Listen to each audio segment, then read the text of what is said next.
Panlong kasengi kaban sakan mau syirta na kabenta ka Rangblang Parish bakala yo ban penmi hadu sanspa khat Ngut ki Khun Samla ki bala Pdiang ya ka Sakramen Jingpynskhem haka arpu pratarek uyayong hajar arpu saw.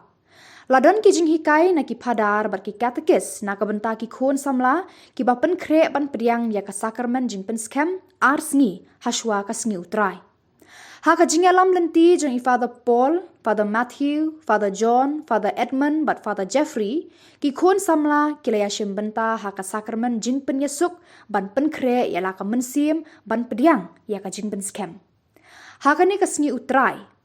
U Bishop Wilbert Marwen ula penmenta ya ka mas pakhut haka jingasen Rangblang. U Father Edmund, Parish Priest, Father Jeffrey, Assistant Parish Priest, ki sister, ki brodar, haka jingashin bentalang ki Peit riunget jeng ublay, watlah hapadeng ka jingshit kerang kasngi. Haba parya ya ka ketien ublay. U Bishop Wilbert ula penken mau ya ki Khun Samla ya ka jingkordor ban wat jing start lengba u mensim bakhut. Kisan spa khat Ngut ki Khun Samla, shinrang bat kentei, kibala up da ka jing trang mensim kila yo ban Pdiang ya ka Sakramen Jingpynskhem na i Bishop Wilbert Marwen. Haka no paisngi la yo ru ban penlong ya ka jing mani Sakramen bala ya lam syok mensim di Padar Jeffrey bala penkut hakapor san shipawa chanmin.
Ngalong uding sawan besisya mapi pilong kitnat ong utrai